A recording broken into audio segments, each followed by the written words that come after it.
ಇವತ್ತು ಇಲ್ಲಿ ರೆಸ್ಟೋರೆಂಟ್ ಸ್ಟೈಲಲ್ಲಿ ಕಾಜು ಪನ್ನೀರ್ ಮಸಾಲ ಮಾಡ್ತಾಯಿದ್ದೀನಿ. ಇದನ್ನು ಟ್ರೈ ಮಾಡೋಣ ಅಂದ್ಬಿಟ್ಟು ಈರುಳ್ಳಿ ಒಂದು 5 ಈರುಳ್ಳಿನ ದಪ್ಪದಾಗಿ ಹೆಚ್ಚಿಟ್ಕೊಂಡು ಒಂದು ಸ್ವಲ್ಪ ನೀರಲ್ಲಿ ಮುಂಚೆನೇ ನೆನೆಸಿಟ್ಕೊಂಬಿಟ್ಟಿದ್ದೆ. ಒಂದು 15-20 ಗೋಡಂಬಿನ ನೆನೆಸಿಟ್ಕೊಂಡಿದ್ದೆ ಬಿಸಿನೀರಲ್ಲಿ. ಅದಕ್ಕೇ ಇವಾಗ ಈರುಳ್ಳಿನೂ ಹಾಕ್ಬಿಟ್ಟು ಇನ್ನೊಂದು ಸ್ವಲ್ಪ ನೀರು ಹಾಕಿ ಚೆನ್ನಾಗಿ ಬೇಯಿಸ್ಕೋಬೇಕು. ಇದಕ್ಕೆ ಒಂದು 4-5 ಮೆಣಸಿನ್ಕಾಯಿ, ರೆಡ್ ಚಿಲ್ಲಿ ಹಾಕ್ಬಿಟ್ಟು ಅದನ್ನು ಬೇಯಿಸ್ಕೋಬೇಕು. ನಾವು ನಾರ್ಮಲಾಗಿ ಗ್ರೇವಿಗೆಲ್ಲ ನಾವು ಹಾಕಿ ಚೆನ್ನಾಗಿ ಫ್ರೈ ಮಾಡ್ತೀವಿ ಎಣ್ಣೆ ಹಾಕ್ಬಿಟ್ಟು. ಇದು ಸ್ವಲ್ಪ ಡಿಫ್ರೆಂಟಾಗಿ ಮಾಡಬೇಕು. ಇನ್ನೂ ನನಗೆ ಯಾಕೋ ಕಾಜು ಬೇಕು ಅನಿಸ್ತು. ಅದಕ್ಕೆ ಇನ್ನೊಂದು ಸ್ವಲ್ಪ ಗೋಡಂಬಿ ಹಾಕ್ಬಿಟ್ಟು ಅದನ್ನು ಚೆನ್ನಾಗಿ ಬೇಯಿಸ್ಕೊತಾ ಇದ್ದೀನಿ. ಮತ್ತು ಇದಕ್ಕೆ 2 ದೊಡ್ಡ ಟೊಮೆಟೊ ತೊಗೊಂಡಿದ್ದೀನಿ. ಒಳ್ಳೆ ಕಲರ್ ಇರೋ ಟೊಮೆಟೊ ತೊಗೊಂಡ್ರೆ ನಿಮಗೆ ಗ್ರೇವಿ ಒಳ್ಳೆ ಸೇಮ್ ರೆಸ್ಟೋರೆಂಟ್ ಸ್ಟೈಲಲ್ಲೇ ಬರುತ್ತೆ. ಇದು ಚೆನ್ನಾಗಿ ಬಂದಿದೆ. ಇವಾಗ ಒಂದು ಸ್ಟ್ರೈನರ್ಗೆ ಹಾಕ್ಬಿಟ್ಟು ಆರಕ್ಕಿಟ್ಟಿದ್ದೀನಿ.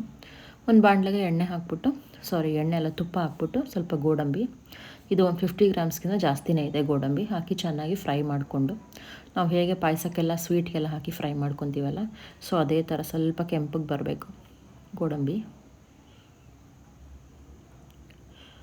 ಹಾಕಿ ಚೆನ್ನಾಗಿ ಫ್ರೈ ಮಾಡಿಕೊಂಡು, ಗೋಡಂಬಿಗೆ ನಾವು ತುಪ್ಪನೇ ಆ್ಯಡ್ ಮಾಡಬೇಕು, ಎಣ್ಣೆ ಹಾಕಬಾರ್ದು. ಎಣ್ಣೆ ಹಾಕಿದ್ರೆ ನಿಮಗೆ ಅಷ್ಟು ಟೇಸ್ಟ್ ಇರಲ್ಲ. ಯಾವಾಗಲೂ ಅಷ್ಟೇ, ಯಾವುದಕ್ಕಾದ್ರೂ ಗೋಡಂಬಿ ಹಾಕಬೇಕು ಅಂದರೆ ತುಪ್ಪನೇ ಹಾಕಬೇಕು.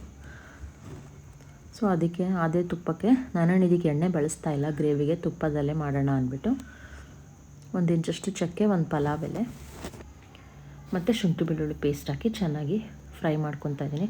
ಇದು ಆರಿದೆ ಅಲ್ಲ, ಇವಾಗ ಅದನ್ನು ಗ್ರೈಂಡ್ ಮಾಡಿಕೊಂಡು ಈಗ ಒಂದು ಕಡೆ ಪನ್ನೀರನ್ನು ಕಟ್ ಮಾಡಿಕೊಂಡು ಸ್ವಲ್ಪ ಬೆಚ್ಚಗಿರೋ ನೀರಲ್ಲಿ ಹಾಕಿದೆ. ಯಾಕಂದರೆ ಸಾಫ್ಟಾಗಿರಬೇಕು ಪನ್ನೀರು, ಇಲ್ಲಾಂದರೆ ಗಟ್ಟಿ ಆಗಿಬಿಡುತ್ತೆ. ನಾವು ಹಾಕಿದ್ಮೇಲೆ ಒಂದು ಸ್ವಲ್ಪ ಹೊತ್ತು ಬಿಟ್ರೆ ಪನ್ನೀರು ಗಟ್ಟಿಯಾಗುತ್ತೆ. ಅದಕ್ಕೆ ಸ್ವಲ್ಪ ಬಿಸಿನೀರಲ್ಲಿ ಹಾಕಿ ಇಟ್ಕೊಂಡಿದ್ದೀನಿ. ಇವಾಗ ಆ ಗ್ರೇವಿ ನಾವು ಹೆಂಗೋ ಗ್ರೈಂಡ್ ಮಾಡಿ ಇಟ್ಕೊಂಡಿದ್ವಲ್ಲ ಅದನ್ನು ಹಾಕಿ ಚೆನ್ನಾಗಿ ಸ್ವಲ್ಪ ಹೊತ್ತು ಫ್ರೈ ಮಾಡಿ, ಚಿಲ್ಲಿ ಪೌಡರು, ಅರಿಶಿನ, ಜೀರಾ ಪೌಡರು ಎಲ್ಲ ಹಾಕಿ ಚೆನ್ನಾಗಿ ಫ್ರೈ ಮಾಡ್ತಿದ್ದೀನಿ. ನೋಡಿ ಎಷ್ಟು ತಿಕ್ಕಾಗಿ ಬಂದಿದೆ ಅಂತ, ಒಳ್ಳೆ ಕ್ರೀಮಿ ಲುಕ್ ಕೊಡ್ತಿದೆ ಇದು ನಾವು ಗೋಡಂಬಿ ಹಾಕಿರೋದ್ರಿಂದ. ಮತ್ತು ಇನ್ನೊಂದು ಸ್ವಲ್ಪ ಖಾರ ಬೇಕು ಅನಿಸ್ತು. ಆ್ಯಕ್ಚುಲಿ ಇದಕ್ಕೆ ಸ್ವಲ್ಪ ಖಾರ ಹಿಡಿಯುತ್ತೆ, ಯಾಕಂದರೆ ಗೋಡಂಬಿ ಅಲ್ವಾ, ನಿಮಗೆ ಸ್ವಲ್ಪ ಖಾರ ಅಷ್ಟಿರಲ್ಲ ಅಂದ್ಬಿಟ್ಟು ಇನ್ನೊಂದು ಸ್ವಲ್ಪ ಚಿಲ್ಲಿ ಪೌಡ್ರ್ ಹಾಕ್ತಾಯಿದ್ದೀನಿ. ಇದಕ್ಕೊಂದು ಸ್ವಲ್ಪ ನೀರು ಹಾಕಿ ಫೈನಲ್ ಟಚ್ಚು ಗರಂ ಮಸಾಲ ಇದಕ್ಕೆ ನಾನು ಸ್ವಲ್ಪ ಹೊತ್ತು ಫ್ರೈ ಮಾಡಿ ಆಮೇಲೆ ಇದಕ್ಕೆ ಪನ್ನೀರ್ ಆ್ಯಡ್ ಮಾಡಬೇಕು.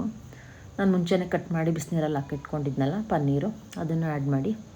ಇದಂತೂ ತುಂಬಾ ರುಚಿಯಾಗಿರುತ್ತೆ. ಟೇಸ್ಟ್ ಅಂತೂ ಸೇಮ್ ನಿಮಗೆ ಹೋಟೆಲಲ್ಲಿ ತಿಂದಂಗೆ ಇರುತ್ತೆ ಕಾಜು ಪನ್ನೀರ್ ಮಸಾಲ ಅಂತೂ. ನನ್ನ ಮಗನಿಗಂತೂ ತುಂಬಾ ಇಷ್ಟ ಆಗೋಯಿತು. ಲಾಸ್ಟಲ್ಲಿ ನಾವು ಒಂದು ಸ್ವಲ್ಪ ಗೋಡಂಬಿ ಹಾಕ್ಬಿಟ್ಟು ಈಗ ಸರ್ವ್ ಮಾಡ್ತಿದ್ದೀನಿ ಚಪಾತಿ ಜೊತೆಗೆ. ಮತ್ತು ಅದಕ್ಕೆ ಒಂದು ಸ್ವಲ್ಪ ಹಸಿ ಈರುಳ್ಳಿ.